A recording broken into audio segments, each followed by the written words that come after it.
찬바람이 불어오면 유독 손끝, 발끝이 저리거나 아플 정도로 차가우신 분 계시죠? 특히 날씨가 따뜻할 때에도 수족냉증으로 고생하던 분들은 지금과 같은 한겨울에 더 큰 고역을 겪게 됩니다. 건강보험심사원 통계를 보면 2010년부터 매년 10만 명 이상이 수족냉증으로 병원을 찾고 있고 인구의 12%가 수족냉증을 경험한 적이 있다고 합니다. 이러한 수족냉증의 임시방편으로 차가워진 손끝, 발끝만 따뜻하게 보온하시는 분들이 많은데요. 그러나 수족냉증을 해결하는 데 더 도움이 되는 방법은 따로 있다고 합니다. 오늘은 겨울철 더 괴로운 질환, 수족냉증과 그 대처법에 대해 알아보겠습니다.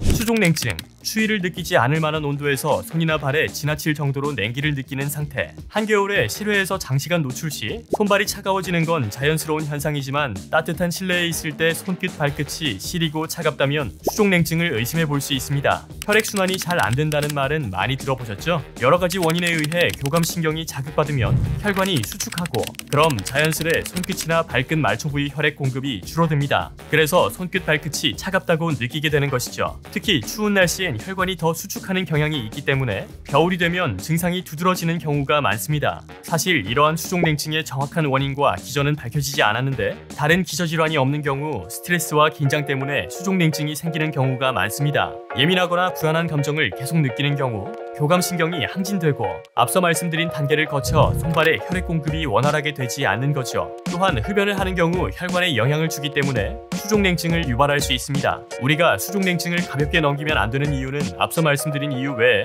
기저질환이 수족냉증을 유발하는 경우도 많기 때문입니다. 다한증이 있는 경우 배출된 땀이 기화되며 손발을 차갑게 만드는 수족냉증으로 이어질 수 있고 손목 터널 증후군이나 류마티스 관절염 등 손목을 지나가는 신경과 관련된 질환 역시 수족냉증을 유발할 수 있습니다. 특히 말초동맥 질환, 고지혈증, 당뇨로 인한 말초신경병증 등 적절한 치료가 꼭 동반되어야 하는 원인 질환의 위험 신호로 수족냉증이 나타날 수 있습니다. 때문에 생활습관을 통한 적절한 조치에도 증상이 호전되지 않는다면 꼭 내원하여 진료를 받아야 합니다. 손발이 차가운 것을 넘어서 감각 저하, 피부 색깔의 변화 등이 함께 나타나는 경우 수족냉증을 동반한 레이노 증후군을 의심해 볼 수 있는데요.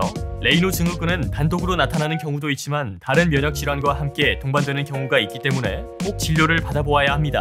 손이 자주 저리며 그때마다 피부 색깔이 하얗거나 파랗게 질리고 통증을 동반한다면 레이노 증후군을 의심해 볼 수 있습니다. 가벼운 수준의 수족냉증인 경우 생활습관을 개선하고 관리하는 것으로 호전을 기대해 볼 수 있는데요. 대부분 증상이 발현되는 부위가 손끝, 발끝이기 때문에 이곳의 보온만 신경 쓰시는 경우가 많습니다. 수족냉증 개선을 위해선 우리 몸의 중심부 체온인 심부 체온을 상승시키는 것이 중요한데 두꺼운 옷을 한 벌 입기보단 얇은 옷을 여러 겹 입어 보온하기, 장갑, 양말, 모자, 귀마개 등을 착용하기, 거리에서 걸을 땐 햇빛이 비치는 쪽으로 걸어다니기 등의 생활습관을 실천해 보시는 것이 좋습니다. 반신욕 역시 심부 체온 상승에 도움이 되는데 스트레스 해소에도 도움이 되니 수족냉증 관리에 있어서 일석이조입니다. 우리 몸의 혈액은 하체 쪽에 좀 더 집중되어 있는데 이것이 심장으로 원활하게 공급되어야 혈액순환이 잘 이루어질 수 있습니다. 이때 중요한 역할을 하는 것이 하체에 있는 근육인데요. 때문에 하체 근력 운동과 유산소 운동을 병행하여 하체 근육을 발달시켜주는 것이 좋습니다. 이와 같은 노력에도 불구하고 통증이 호전되지 않는다면 원인 질환의 위험 신호일 수도 있으니 꼭 내원해서 진단을 받아보시길 강력히 권해드립니다. 결론, 따뜻한 실내에 있을 때도 손끝, 발끝이 시리고 차갑다면 수족냉증을 의심해 볼 수 있다. 수족냉증의 원인은 매우 다양하기 때문에 적절한 생활습관을 통해 관리를 먼저 시도해보고 호전되지 않는다면 꼭 병원에 찾아가야 한다.